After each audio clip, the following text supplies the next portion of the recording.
Is Levy, who you may know from his YouTube channel, Ghostia. With a passion for urban exploration and a fascination for the dark mysteries our world hides, Levy brings his viewers along on spine-tingling adventures into the unknown. In this particular clip, Levy investigates an abandoned house deep in a remote area, joined by his friend, Joe. The chilling story behind this place adds an even darker layer to the atmosphere. The former owner, an older woman, allegedly went on vacation for several days, leaving around 20 animals behind in her home, with no food, no water, and no care. Tragically, none of them survived.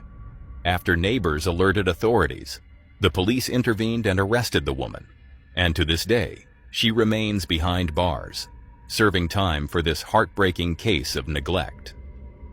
Knowing this horrifying backstory only adds to the eerie energy of the house. But Levy, driven by curiosity and the urge to document the unknown, is determined to spend the night there with Joe, something they might regret later. It's December 20th, 2024. Joe arrived at the location a bit earlier than Levy. At first, it seemed like no big deal, but as he waited outside the decaying house, a cold unease crept over him, like something wasn't quite right. And that feeling would only grow stronger as the night unfolded.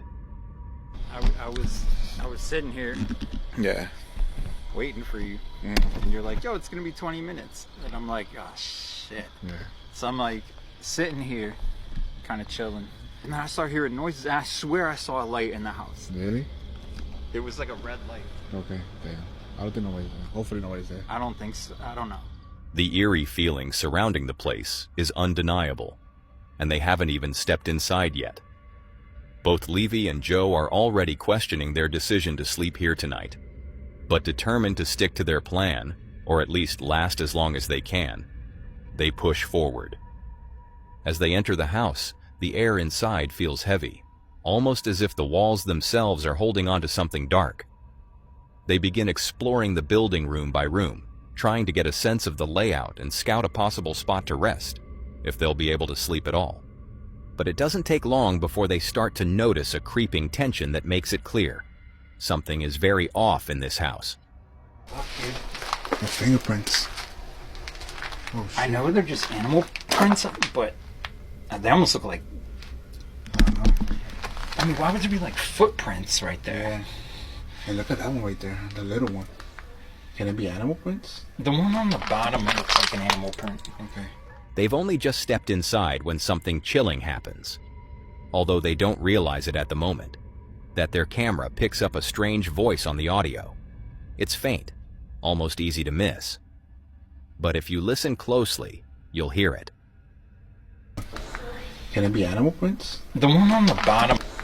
Can it be? It almost sounds like someone else is in the house with them. And when you add the detail Joe mentioned earlier, how he saw a strange red light coming from the direction of the building while waiting for Levy, it becomes even more unsettling. But unaware of the captured voice, and still brushing off the red light as nothing serious, Levy and Joe carry on, continuing their walk through the house. Room by room, they grow more amazed by the state of decay, the eerie silence, and the fact that nearly all of the furniture and personal belongings are still inside, as if time simply stopped. But just as they begin to settle into the rhythm of their exploration, they stumble upon something that makes their blood run cold, and confirms this building holds more than just the past. This back room, yeah, this is just wrecked. I feel really heat too. You want to sleep on this bed tonight? Sure. Okay. You get sick, don't say I didn't. I warned you. Look at this couch. You could tell it's like the 70s right here, this couch at least. Yeah, dude. Sure. Yo, you ready? Check this out. Whoa, what? Yeah. They've been there for who knows how long, bro. It's like perfectly painted, too. Yeah. What is this? I thought that was like a doctor's jacket. Look at this. Okay. Just the wheels and everything. Wow. Yeah, so they have been doing rituals here, huh? Yeah. This discovery only made things worse, The idea of spending the night in this house started to feel more and more impossible, and doubts started creeping in fast. Still, Levy and Joe weren't ready to give up just yet. They were determined to stay as long as they could and get to the bottom of whether this place was truly haunted.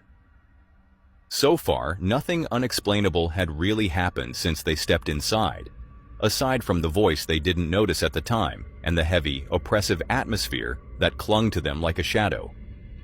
But that silence wouldn't last much longer, because just as they began to let their guard down, something happened that changed the tone of the night entirely. Oh, look at the attic right there, bro. That place is so creepy, man. Yeah. Next to that room, too. Stuff here. I have like a weird... I don't know, my stomach feeling kind of weird.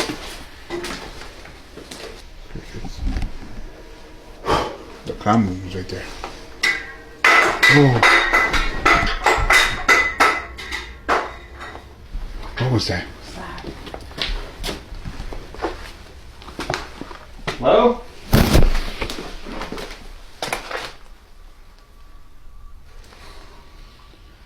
Sounds like a can, right? Can you There's see a that can one? right there.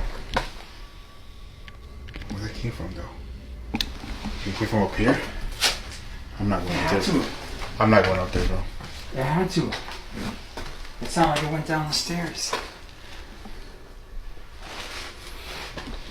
Hello, somebody up there?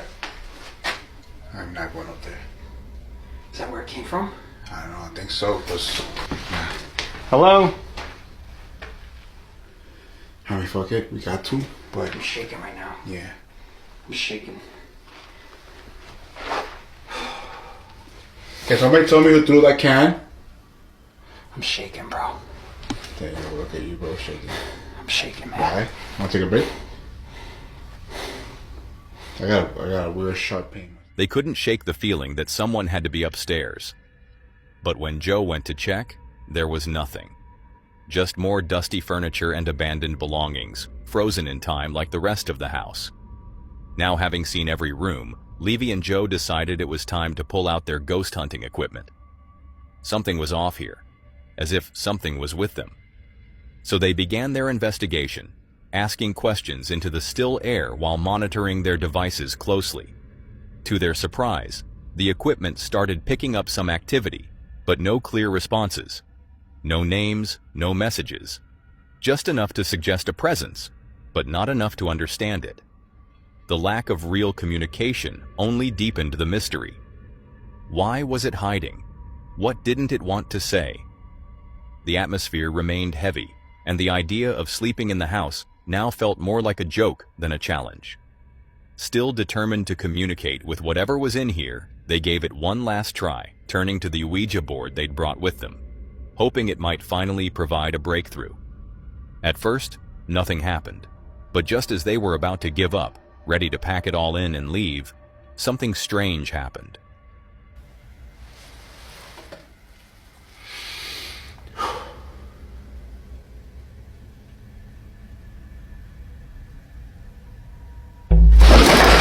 You okay?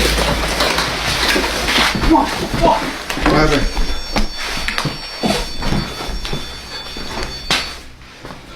What happened?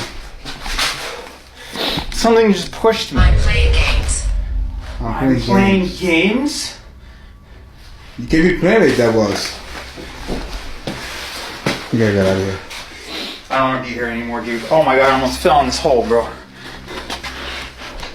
I'm done. I'm done. Yeah, let's get out. I'm done. A wave of dizziness and nausea washed over Joe, forcing him to sit down and catch his breath. It was as if the house itself had turned on him. Concerned, Levy quickly helped him gather his belongings so they could get out of there as soon as possible. They had pushed their limits, and the house seemed to know it. But just as they reached the doorway, ready to leave the oppressive energy behind, something stopped them in their tracks. I don't know, it's up to you. I should just leave it here. Yeah. I should just leave it. Oh, Yo! oh. What the fuck was that? Something just ran down the stairs. What? I'm getting out of here. Nah, fuck. They were already on their way out. But now, they had even more reason to leave this place behind. Fast. The plan to sleep inside the house already felt off from the very beginning, but now it was crystal clear. Staying the night would have been a huge mistake. With all their gear in hand, Levy and Joe rushed outside, hearts racing and nerves shot, leaving the eerie house behind once and for all. Whatever was inside, whether it was a spirit bound to the tragedy that once unfolded within those walls, or something else entirely, had made itself known, and it clearly didn't want them there. So what do you think was going on in this abandoned home? Was it the lingering energy of something dark and restless? Or could there have been someone, or something, still hiding in the shadows? Let me know what you believe. And while you're still thinking about that, get ready, because the final disturbing camping encounter in this video is about to take things to a whole new level.